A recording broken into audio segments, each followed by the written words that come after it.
दिनै नैबे प्रेस मिट गेजेरजों जों बेखौनो सारखौ हामबायहोनो सानो बा जोङो बरायनानै लानो सानो 9 तारिख फेब्रुवारियाव जिथु याकुब आली डक्टरनि सोमोन्दै जों धरना होदोंमोन दा बे धरनानि गेजेरजों दिनै सारा बुजिनानै जों थांनानै रायलायहैनाय गेजेरजों दिनै सारा याकुब आली सारखौनो दोनफिननायनि खोथा होनाय हिसाबै जोङो जोबोद जोंनि गोसो गोरबो सिंनिफ्राय जों सारखौ साबायखर होनाय थाबाय।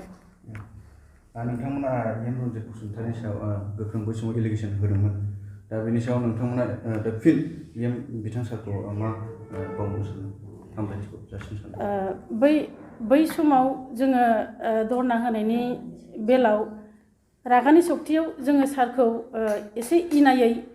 बुंफ्लांनाय जादों दा बेफोरखौबो सारा अननानै जोंखौ निमाहा दहाय फुङाव जों थांनायाव रायलायनायनि गेजेरजों जोंना रन्जित सारा डक्टरखौ दोनफिननायनि खोथाखौ बुंदों दा दोनफिननायनि खोथाखौ बुंनायनि गेजेरजों जोङो नैबे प्रेस मिटनि गेजेरजों मिथिहोहरनाय जादों आरो जे जोङो जेखौ हास्थायदों आसाफ्रा डक्टरखौ जों बे डक्टरखौ मोनफिननाय जासिगोन होननानै। दा बेनो जाहैबाय जोंना आसा कर्मिया जे बेसेबां खस्थ' मोनो बेसेबां दुखु दाहा जानाङो दा बेफोरनि सोमोन्दै जों आसा बायद'मोनखौ बिब' बिनानावफोरखौ आं एसे फोरमायहरनो सानदों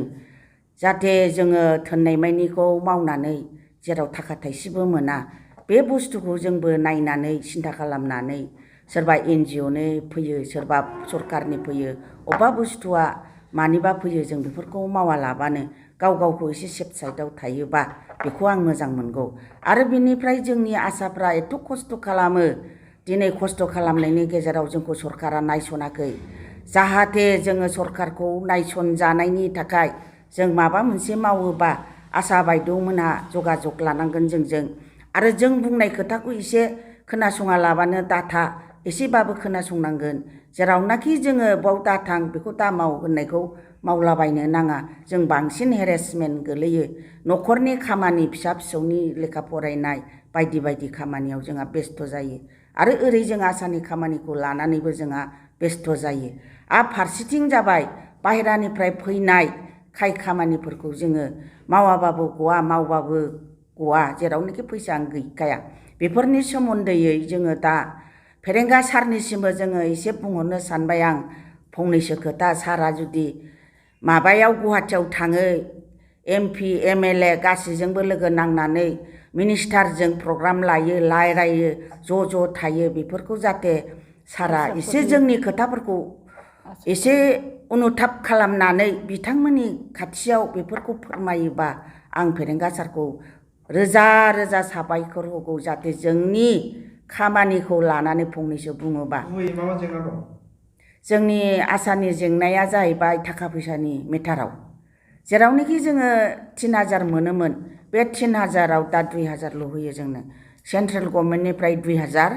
स्टेट गभर्नमेन्टनिफ्राय 1000 दा बेखौ लानानै बुंनाया जाहैबाय वेस्ट बेंगलाव जुदि 6000 होदोंबा बिहाराव जुदि 10000 होदोंबा जोंनि स्टेट गभर्नमेन्टआ मानो होनो हाया दा बेफोरखौ लानानै जोंनि BTR सरकारखौ आं मोनसे खावलायनो सानो बिथांमोना जाहाथे जोंनि आसानि खोथाफोरखौ एसे बै एसेमब्लियाव जुदि रायखांलायोबा बुंनानै होयोबा बे खामानिया जानानै फैगौ स्टेट गभर्नमेन्टआनो जोंना दुरबलसिन स्टेट गभर्नमेन्टनि थाखायनो जोङो फैसाखौ मोना दिनै स्टेट गभर्नमेन्टआ जि होदों बेखौबो जुदि दोनथ'योबा जों मा हिसाबै जोङो आसाखौ मावनानै थांनानै जानो हागोन बा मावनानै थानो हागोन दा बेफोरखौ लानानै जोङो सारमोनजों रायलायनो होननानै थाङो जों स्कपखौ मोना रायलायनो नागिरो जों लोगो हमनो हाया बिदिनि थाखायनो जोंहा दिनै लिंदि जालांबाय जोंनो दाख्लै मेम'रेन्डाम होनायाव जों 18000 होदोंमोन जि हायो 18निफ्राय 15सिम होनाय दङ बेखौ नोंथांमोना नायनानै दानि बाजेटआव दा सोलिगासिनो थानाय बाजेटआव हमफानानै होयोबा बिथांमोननि सायाव जों बहुद